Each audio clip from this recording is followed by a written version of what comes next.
Hello friends, welcome to my channel Dhanashree classes. आजच्या या व्हिडिओमध्ये आपण क्लास 8 चा जो सायन्सचा लेसन आहे 12 नंबरचा, ज्याचं नाव आहे आम्ल, आम्लारी आणि ओळख, हा जो लेसन आहे तो आपण इथे सुरुवात करत आहोत। लेसन मोठा आहे त्यामुळे आपण 3 ते 4 व्हिडिओमध्ये आपण हा लेसन इथे बघणार आहोत। साधारणतः 3 ते 4 पार्ट आपले इथे होतील आणि यामध्ये आपण हा लेसन पूर्ण इथे घेणार आहोत। ठीक आहे, आजच्या या व्हिडिओमध्ये आपण ह्याची या लेसनची जी प्रस्तावना आहे, या धड्याची जी प्रस्तावना आहे ती बघणार आहोत आणि त्यानंतर आम्ल म्हणजे ऍसिड हा जो एक टॉपिक आहे तो आपण इथे बघणार आहोत। व्यवस्थित इथे आपण इथे समजावून व्यवस्थित बघणार आहोत। तर बघा की आम्ल, आम्लारी आणि ओळख। आपण रोजच्या आहारात अनेक खाद्यपदार्थांचा उपयोग करतो, जसे की लिंबू, चिंच, टोमॅटो, साखर, व्हिनेगर, मीठ इत्यादी। या सगळ्या पदार्थांची चव एकसारखी असते का? आपण लिंबू खातो, चिंच खातो, साखर, ठीक आहे। आता लिंबू, चिंच हे थोडे आंबट वर्गीय पदार्थ झाले, साखर ही गोड झाली, मीठ खारट झाले। आता या प्रत्येक पदार्थाची चव का एकसारखी असते का? नाही, प्रत्येक पदार्थाची चव ही वेगवेगळी असते। लिंबू, साखर, दही, चुन्याची निवळी, खाण्याचा सोडा, आवळा, चिंच, कैरी, डाळिंब, पाणी या पदार्थांची चव कशी आहे ते लिहा। म्हणजे बघा, आवळा तुरट, ठीक आहे, चिंच आंबट, त्यानंतर कैरी आंबट, त्यानंतर पुढे बघा चुन्याची निवळी चवहीन, त्यानंतर डाळिंब गोड। आता हे जे आपण हे ते पदार्थ बघितलेले आहे, पदार्थांचे नाव बघितले आहेत, हे सर्वांची चव ही कशी असती? वेगवेगळी असती। ठीक आहे, तर या लेसन मध्ये आपण आम्ल, आम्लारी आणि त्याची ओळख आपण इथे बघणार आहोत। तर सुरुवातीला आपण इथे आम्ल, आम्ल म्हणजे काय? आम्लाला आपण इंग्रजीमध्ये काय म्हणतो? ऍसिड। ठीक आहे, आता आम्ल म्हणजे काय? तर अगोदर आपण हे बघूया की तुमच्या लक्षात येईल की काही पदार्थ चवीला गोड, काही कडू, तर काही आंबट किंवा तुरट असतात। लिंबू, चिंच, व्हिनेगर किंवा आवळा यासारख्या पदार्थांना आंबट चव ही त्यांच्याच आलेल्या एका विशिष्ट प्रकारच्या संयुगामुळे प्राप्त होते। हे जे पदार्थ आहेत, आंबट, गोड, तुरट हे पदार्थ, यांना जी चव आलेली असते ते त्या पदार्थांमध्ये जे संयुग एकत्र आलेले आहेत त्या पदार्थांच्या विशिष्ट संयुगामुळेच याची चव असते। ह्या आंबट चव देणाऱ्या संयुगांना आम्ल असे म्हणतात। म्हणजे जे पदार्थ आपल्याला आंबट लागतात त्याला आपण काय म्हणतो? आम्ल।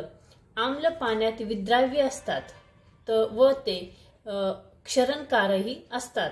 प्राणी आणि वनस्पतीमध्ये सुद्धा आम्ल हे असतात। खाद्यपदार्थांमध्ये असणाऱ्या आम्लांना नैसर्गिक आम्ल किंवा सेंद्रिय आम्ल असेही म्हणतात।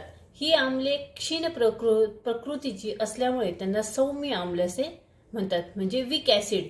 आणि काही आम्ले ही तीव्र प्रकृतीची असतात, ती दाहक असतात। उदाहरणार्थ सल्फ्युरिक आम्ल, त्यानंतर हायड्रोक्लोरिक आम्ल म्हणजे sulphuric acid, hydrochloric acid, nitric acid, nitric आम्ल, ह्या आम्लांना आपण खनिज आम्ल असे म्हणतो।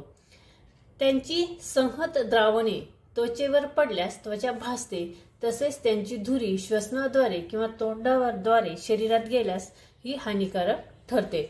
म्हणजे हे हायड्रोक्लोरिक आम्ल जे आहे, सल्फ्युरिक आम्ल जे आहे, ऍसिड जे आहे, या ऍसिडची जो वास असतो, धुरी असते किंवा तो वायू जो असतो तो आपल्या नाकात किंवा तोंडात जर गेला, त्याचा धूर जर गेला तर आपल्याला अनेक असे हानिकारक असे परिणाम आपल्या शरीरावर जाणवतात।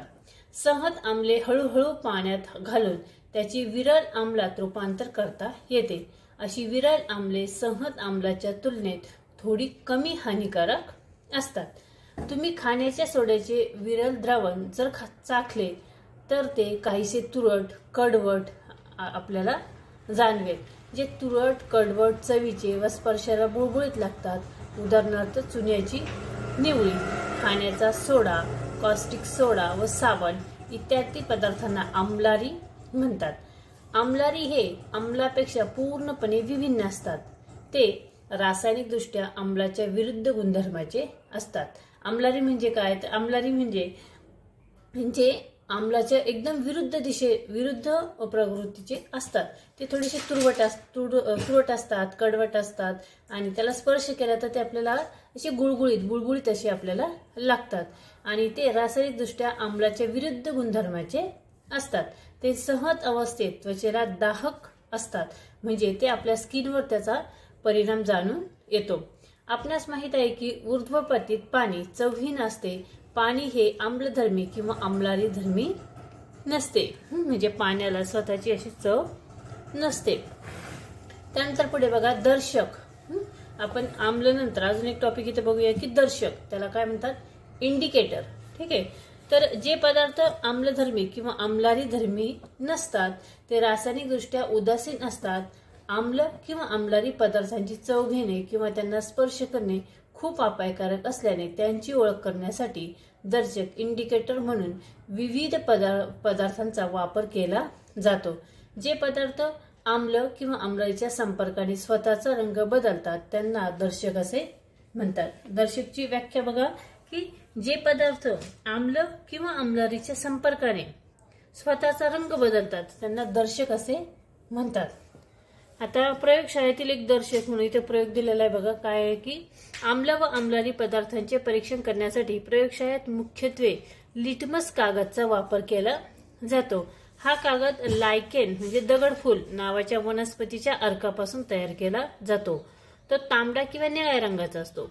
निळा लिटमस आम्लात बुडवल्यानंतर तांबडा होतो आणि तांबडा लिटमस कागद आम्लारीमुळे निळा होतो.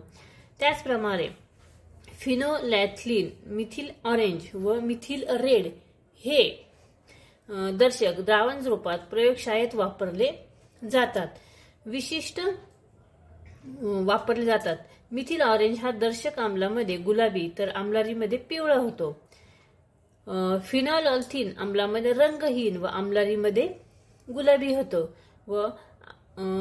होतो. वैश्विक द्रव्य म्हणजे युनिव्हर्सल इंडिकेटर हे द्रावण रूपात असणारे दर्शक आम्ल आम्लाच्या संपर्कात आल्यावर वेगवेगळे रंग दाखवितात.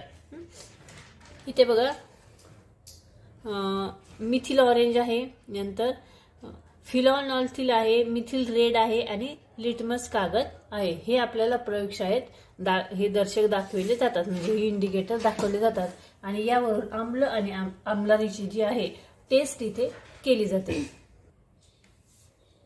आता आपण इथे एक चार्ट बघूया की इथे या कॉलम मध्ये पहिल्या कॉलम मध्ये इथे काय दिलेलं आहे की क्रमांक आहे, नंतर दर्शक पदार्थाचे नाव आहे म्हणजे इंडिकेटर आहे, नंतर दर्शकाचे मूळ रंग आहे, त्यानंतर आम्लारीतील रंग आणि आम्लातील रंग आणि आम्लारीतील रंग. ठीक आहे. आता लिटमस कागद दर्शक म्हणजे इंडिकेटर काय घेतला आपण, पहिला लिटमस कागद घेतला, तो घेतला निळा घेतला. आता निळा लिटमस कागद जो आहे तो आपण आम्ल असलेल्या पदार्थामध्ये आम्लामध्ये बुडवला तर त्याचा रंग तांबडा होतो आणि आम्लारीमध्ये बुडवला तर तो निळाचा निळा तसाच राहतो. त्यानंतर लिटमस कागद आपण तांबडा घेतला तर आम्लामध्ये घेतल्यानंतर तो तांबडा म्हणजे तसाच राहतो आणि आम्लारीमध्ये निळा होतो. नंतर मिथिल ऑरेंज, आता मिथिल ऑरेंज जर घेतलं तर त्याचा मूळ रंग जो असतो नारंगी असतो आणि आम्लामध्ये बुडवल्यावर त्याचा गुलाबी होतो आणि आम्लारीमध्ये त्याचा पिवळा होतो.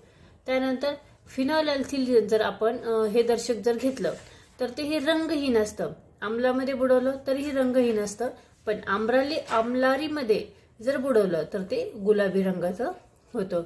आणि मिथिल रेड हे जे दर्शक आहे ते तांबड्या रंगाचं असतं, ते आम्लात बुडवलं तर तांबडं होतं आणि आम्लारीमध्ये बुडवलं तर ते पिवळं होतं. ठीक आहे. अशा पद्धतीने आपण दर्शक आणि त्याचे आम्ल व आम्लारी द्रावणातील रंग हा इथे एक चार्ट इथे बघितलेला आहे.